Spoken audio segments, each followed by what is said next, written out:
5G physics में student और हम न्यू कंसेप्ट डिस्कस करने वाले हैं मीन और average value of alternating current. जो मीन या एवरेज वैल्यू ऑफ एसी है student, that is basically related to charge sent. तो मीन या एवरेज वैल्यू बेसिकली स्टूडेंट होती ही क्या है, इसमें हमने वो स्टडी स्टेट वैल्यू करंट की फाइंड आउट करनी है which will send the same amount of charge in half cycle. कहने का मतलब T/2 टाइम में वो steady state value of current which will send the same amount of charge which is sent bye AC in same circuit and in time T/2, उसी को student हम mean और average value कहते हैं। जो mean और एवरेज वैल्यू होती है student, that is less than peak value. It is रफली 63% ऑफ पीक वैल्यू। आइए डराइव करते हैं student required expression of average और mean value of current. Let's सी।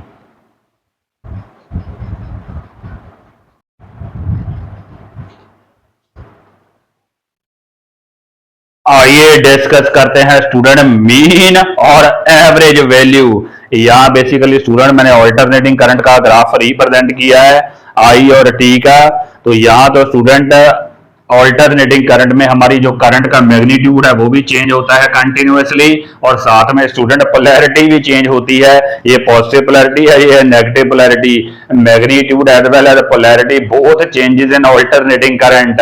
पर स्टूडेंट एवरेज वैल्यू में तो हमें एक स्टडी वैल्यू चाहिए, कुछ ऐसे की स्टूडेंट लाइक एक कांस्टेंट वैल्यू चाहिए, स्टडी स्टेट वैल्यू।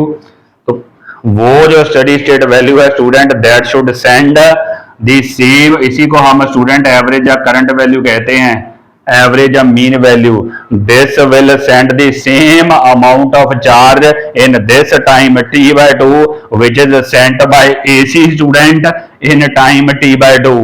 तो ये स्टूडेंट हमने study state value find out करनी है, this study state value average value. तो आइए देखते हैं स्टूडेंट कैसे कैलकुलेट करना है।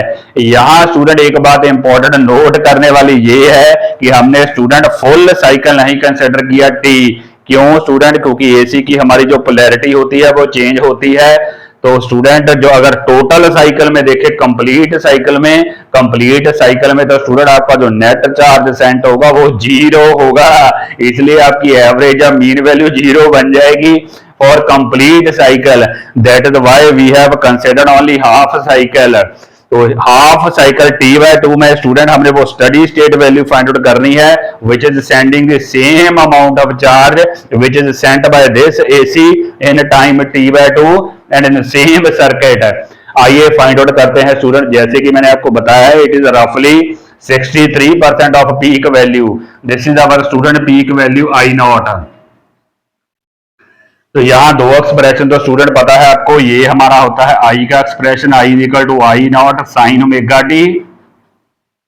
और स्टूडेंट जो हमारी चार्ज होता है, charge is given by for DC student, charge होता है Q equal to IT, Q equal to IT current into time. और अगर AC की बात करें तो स्टूडेंट AC के केस में हमारा जो चार्ज होगा that will be I/dt। Integration करनी पड़ेगी स्टूडेंट, I/dt। यहाँ इंटीग्रेशन इसलिए करनी पड़ेगी स्टूडेंट, आपकी करंट वेरिएबल है, that is why we have to use integration. आइए फाइंड आउट करते हैं। तो पहले स्टूडेंट AC से शुरू करते हैं। AC से तो कितना चार्ज स्टूडेंट हमारा सेंट होगा, चार्ज हमारा सेंट होगा, इंटीग्रेशन हमें करनी पड़ेगी कहां से कहां तक, 0 से T/2। तो जैसे कि हमने डिस्कस किया, इट विल बी I/dt। तो दिस इतना स्टूडेंट चार्ज सेंड करेगी AC। तो यहाँ I की वैल्यू पुट कर देते हैं। कितनी वैल्यू पुट करेंगे? जो हमने लिखी है I0 sine omega T, I0 sine omega T, साथ में dt। जो चीज कांस्टेंट है उसको बाहर ले लेते हैं। I0 कांस्टेंट है तो स्टूडेंट I0 को बाहर लेके आते हैं फॉर सिंपलिसिटी। हमने जस्ट इंटीग्रेशन करनी है, किसकी इंटीग्रेशन करनी है? साइन ओमेगा टी की इंटीग्रेशन करनी है, नथिंग एल्स। साइन की integration student minus cos omega T होती है।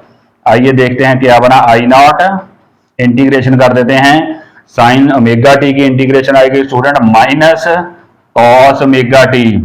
साथ में स्टूडेंट इस ओमेगा टी का डेरिवेटिव होगा ओमेगा, वो भी नीचे आएगा ओमेगा। तो ये कहां से कहां तक है, 0 से t/2 तक है, 0 से t/2 तक। अब लिमिट्स पुट कर देते हैं और क्या करना है स्टूडेंट, पहले हमारा t की जगह आएगा t/2 और उसके बाद फिर t की जगह 0 पुट करेंगे। तो ये ओमेगा तो स्टूडेंट बाहर आ जाएगा ब्रैकेट से बाहर, यहां हमारे पास आएगा I naught over omega, I naught over omega, minus भी बाहर ही ले आते हैं फॉर सिंप्लिसिटी। उसके बाद स्टूडेंट पहले हमारे पास आएगा कॉस ओमेगा, टी की जगह आएगा t/2, t/2 minus as per rule of integration minus cos 0, cos 0 तो स्टूडेंट 1 होता है, कॉस 0 1। तो यहां स्टूडेंट हमारे पास सॉल्व करके क्या है, माइनस आई नॉट ओवर ओमेगा, यहां स्टूडेंट ओमेगा की वैल्यू हम पुट करेंगे, ओमेगा होता है 2π/t, ओमेगा होता है 2π/t, पुट कर देते हैं 2π/t, 2π/t multiply t/2 -1, cos 0 की वैल्यू 1 पुट कर दी है।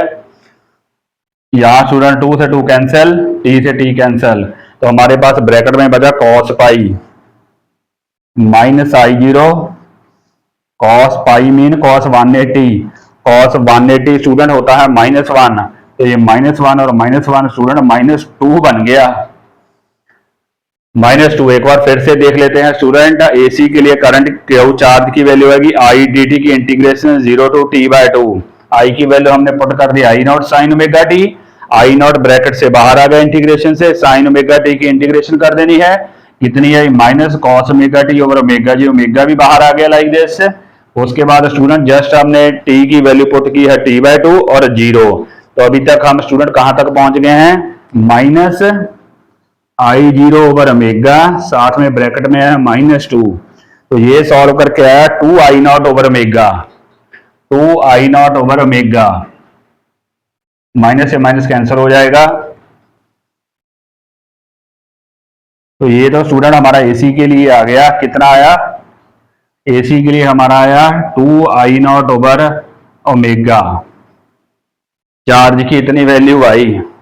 अब स्टूडेंट डीसी के लिए करते हैं, डीसी के लिए हमारी क्या होगी, DC not for DC in fact for steady state current, steady state current के लिए हमारी वैल्यू होगी स्टूडेंट चार्ज की होगी आई टी, आई कौन सी जो हमने फाइंड आउट करनी है, आई एवरेज, आई एवरेज साथ में मल्टीप्लाई टाइम, टाइम कौन सा t/2, उसको भी टाइम सेम ही देना है t/2 स्टडी स्टेट वैल्यू को।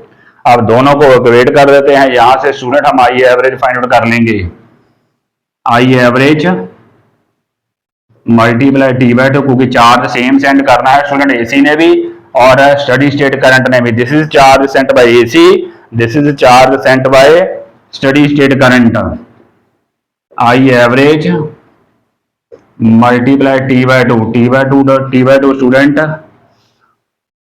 2, यहां स्टूडेंट हमने लिखना था 2I नॉट ओवर ओमेगा, ये दोनों क्रिएट करने थे, दोनों क्रिएट, तो 2I not over omega t/2, कुछ ऐसे थी सिचुएशन। तो अब स्टूडेंट हमने आई एवरेज की वैल्यू यहां से फाइंड आउट करनी है, आई एवरेज, तो आई एवरेज हमारे पास क्या आया 2I नॉट ओवर ओमेगा, साथ में स्टूडेंट ये t/2 नीचे आ जाएगा, t/2 नीचे। एक बार फिर से देख लेते हैं, ये वैल्यू है एसी की और ये है हमारी डीसी की, दोनों को इक्वेट करना है, यहां से आई एवरेज निकाल लेंगे स्टूडेंट, कितना आएगा 2I नॉट ओमेगा, तो ऐसा ही रहेगा, ये t/2 नीचे आ जाएगा, तो कुछ ऐसे सिचुएशन बनी। यहां स्टूडेंट हमने ओमेगा की वैल्यू पुट कर देनी है 2π/t, ओमेगा की वैल्यू पुट कर देंगे 2π/t, जो सामने लिखी है 2π/t, साथ में आया टी बाय टू। तो कुछ ये सिचुएशन बनी स्टूडेंट। तो टी से टी हमारा कैंसिल हो गया, टी से टी। यहां स्टूडेंट हमारे पास क्या बचा, ये 2 से 2 कैंसिल हो गया। तो ये स्टूडेंट हमारे पास कुछ ये बन रहा है 2i0 ओवर पाई, जिसको थोड़ा अगर रीसेट करें तो स्टूडेंट आई एवरेज ये बन जाएगी। 2 अगर नीचे लेके जाए तो नीचे आ जाएगा पाई बाय 2।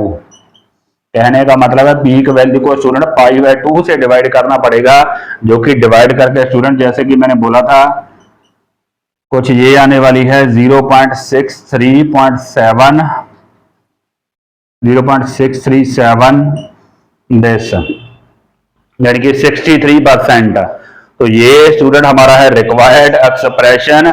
एक बार फिर से देख लेते हैं, दोनों को जब हमने इक्वेट किया तो टी बाय 2 स्टूडेंट नीचे आ गया, टी बाय 2 नीचे, ओमेगा की वैल्यू हमने पुट कर दी 2 पाई बाय टी। टी से टी कैंसिल, 2 से 2 कैंसिल, तो बचा 2i0 ओवर पाई। तो ये 2 को नीचे ले गए तो i0 over pi by 2। This is the required expression for average और मीन वैल्यू। पाई बाय 2 से डिवाइड करना होता है पीक वैल्यू को, तो डिवाइड करेंगे तो इट विल बी 0.637 और यू कैन से रफली 63% स्टूडेंट। इसका स्टूडेंट 63% है रफली आई एवरेज।